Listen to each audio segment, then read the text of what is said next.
నమస్తే voice today news కి స్వాగతం. నేను సుమలత. గురుకులంలో ఫుడ్ పాయిజన్ కు కారకులైన అధికారులపై చర్యలు తీసుకోవాలని రాష్ట్ర ప్రభుత్వాన్ని డిమాండ్ చేసిన భారత రాష్ట్ర సమితి విద్యార్థి విభాగం రాష్ట్ర నాయకులు కంచర్ల రవిగౌడ్ ఈ సందర్భంగా ఆయన గురువారం విలేకరుల సమావేశంలో మాట్లాడుతూ ఈ నెల 12న భువనగిరి జిల్లా పోచంపల్లి మండలం జిబ్లిక్పల్లి గ్రామానికి చెందిన ప్రశాంత్ అనే విద్యార్థి సాంఘిక సంక్షేమ పాఠశాలలో ఫుడ్ పాయిజన్తో తీవ్ర అస్వస్థతకు గురై 5 రోజులుగా మృత్యువుతో పోరాడిన విద్యార్థి ప్రశాంత్ మంగళవారం రాత్రి తుది శ్వాస విడిచారు. 6వ తరగతి చదువుతున్న ప్రశాంత్ ఈ నెల 12న బడిలో తిన్న టిఫిన్ ఫుడ్ పాయిజన్ అవడం వల్ల తీవ్ర అస్వస్థతకు గురయ్యాడని, ప్రశాంత్తో పాటు మరో 24 మంది విద్యార్థులకు వాంతులు విరోచనాలు సతమతం అయ్యారని, వీరిలో ప్రశాంత్ పరిస్థితి విషమంగా ఉండడంతో 13న హైదరాబాద్ తరలించారు.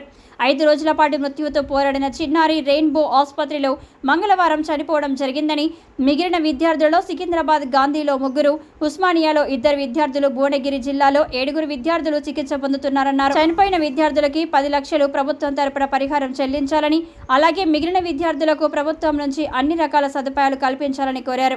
ఫుడ్ పాయిజన్తో మరలా ఇలాంటి సంఘటనలు పునరావృతం కాకుండా విద్యాశాఖను ప్రభుత్వాన్ని కోరారు.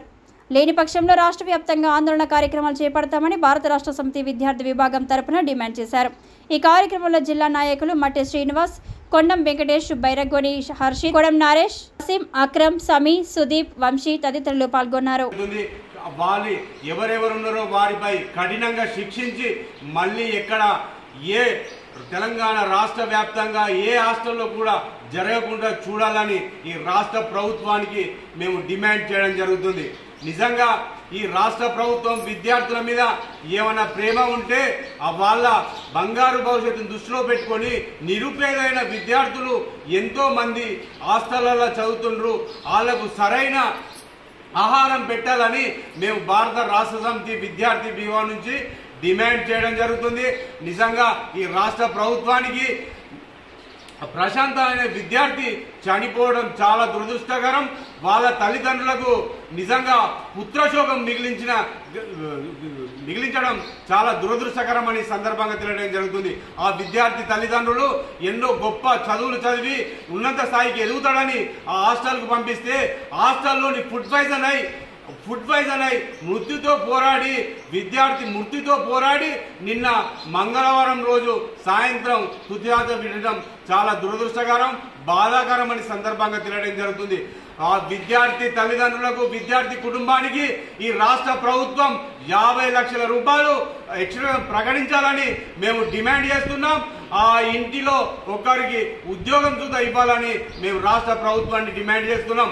అయ్యా రాష్ట్ర ముఖ్యమంత్రి గారు, మీరు స్పందించకపోవడం చాలా దురదృష్టకరం.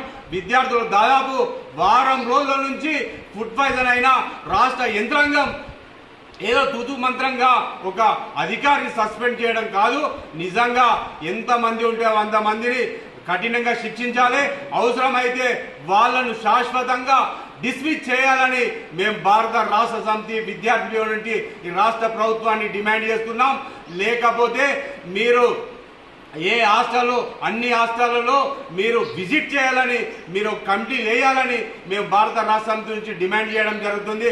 నిజంగా మీరు విద్యార్థుల మీద ఏమైనా ప్రేమ ఉంటే వాళ్ళ బంగారు భవిష్యత్తును దృష్టిలో పెట్టుకొని వెంటనే వాళ్ళ తగిన నాణ్యమైన ఫుడ్ అందించాలని మేము కోరడం జరుగుతుంది.